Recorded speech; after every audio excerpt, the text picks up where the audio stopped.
Hey everybody, what's going on? I'm Frozen and thanks for joining me. Before we even begin this video, if you're not already subscribed to the channel, right down there, big red giant subscribe button, click that button. Also, click the notification bell so you know when I post new content. Now, that all that garbage is out of the way, you've came to the right place if you are looking for a review on the GoPro Hero 9. I recently purchased this camera to kind of replace my Sony AX43, which is kind of big, bulky, has great video footage, but it's a little too heavy, in my opinion, for just filming my backpacking and hiking and camping trips. It takes up a lot of space, and I was just looking to kind of downsize into just something simpler with, kind of the same amount of features. So obviously the GoPro Hero 9 really caught my eye. I mean, time lapse, night lapse, time warp, the stabilization, the color profile, having the ability to have a flat color profile, which is something that I'm really interested in. Just all around, just size of the GoPro. There's so many features in this thing. And I really thought that coming from the Hero 4 Black, which I purchased like 5 years ago, that they would fix some of the glaring bugs and software glitches that were in this thing from the get-go. I love being able to just kind of toss this around, throw it in my pack without worrying about it. Just keep it out in the rain, leave it on at night. Just beat the crap out of these things because, I'm not gonna beat the crap out of my $900 Sony. I'd rather beat the crap out of a $400 action camera that's actually meant to be rainproof, waterproof, dustproof, shockproof, all that good stuff, while still maintaining some decent quality footage in 4K for everybody. I did a lot of research and I didn't want to believe the very few videos that I found slamming the GoPro Hero 9 for all the software glitches. I kept running into, I guess they were sponsored video reviews from GoPro, because there's no way that these people use this camera longer than 5 minutes to record anything on this. So let me tell you about my experience and I'll let you make your own decision.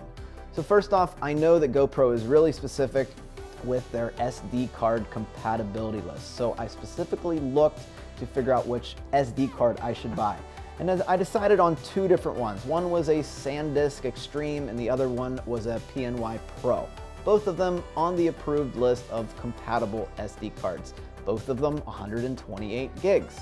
Another one of those features that really drew me to the Hero 9 was the fact that it had a front-facing screen. So whenever you're pointing the camera at yourself, right, like that, you could see yourself and kind of line up the shot in front of the camera without having to use your phone over Bluetooth to set the shot up, which was great. It really sold me right there with that. Larger sensor size, larger battery, all that good stuff. The first camera I got from Amazon was absolutely defective. As soon as I upgraded it to, I believe, 1.52 firmware from February 22nd, it just started freezing.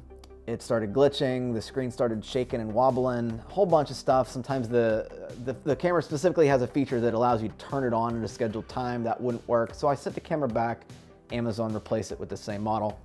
No big deal. That model actually handled a lot better. So I ended up bringing it onto its first backpacking trip. Now, as I was getting my opening shot and kind of doing my little introduction that I typically do to introduce where I'm at, who I am, what I plan on doing, kind of like my itinerary introduction, I noticed that I was seeing some SD card errors and it was actively trying to repair itself, right?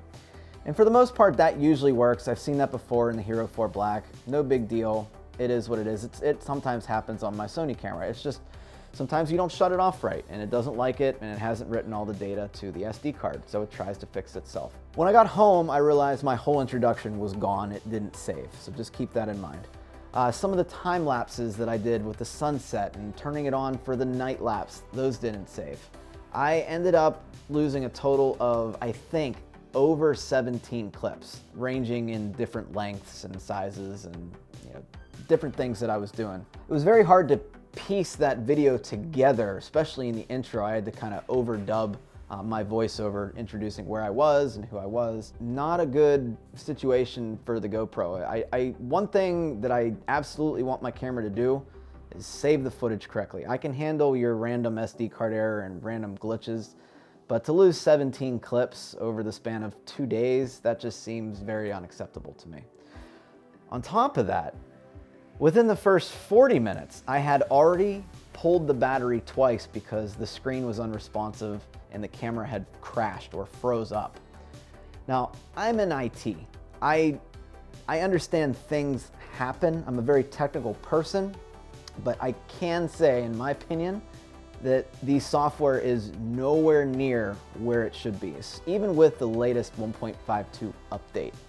The only thing that update really fixed was this weird line down the center of the screen and the responsiveness of the touchscreen. Finally, they seem to have ironed that weird, goofy touchscreen capability out. I thought it was pretty smooth. It's not to the point where it's considered like a smartphone screen, but it's getting there. Maybe in a few more years we'll have that. My biggest issue was the lost footage, and just the amount of SD card errors and the amount of recoveries that I had to do. I spent an entire day trying to recover a lot of that footage, and I just flat out couldn't. On top of that, another terrible thing about the camera is its battery life. You think after so many years and after making the camera bigger and bigger over the past several models, that they'd have a battery that could at least last till lunchtime.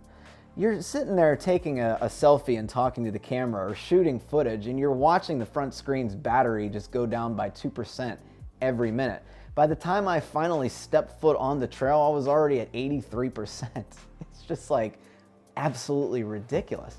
So I really wonder if the reviews that I personally looked up that drew me to buying a GoPro Hero 9 aren't just paid reviews from the company itself.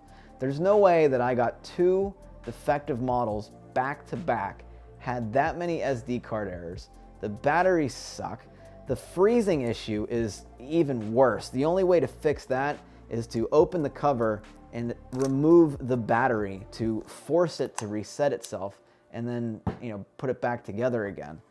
I don't want to be doing that on trail so many times. I think I did that 4 or 5 times. I had 10 SD card errors and 17 failed files due to lost footage. So guys, if you're thinking about a GoPro Hero anything at this point, I would strongly recommend against it. I know some of you have been asking my thoughts on it. I don't think they're ever going to be ready. They are not willing to spend time developing the software to make it stable, because this camera is so feature rich. They really do have a great product, but it really fails on the end with the software. The software just is not ready. They are so worried about releasing a new GoPro model every single year that they aren't going back to basics and making whatever the other product is first stable. So if you're looking for a GoPro, don't do it. Don't do it at all. There's other companies out there. I'm personally looking at DJI. I've heard great things about that. I'm honestly just waiting for them to drop the latest action camera, which is rumored for this fall. So something to look forward to. Anyway, I hope that helped, and I hope I saved you $400.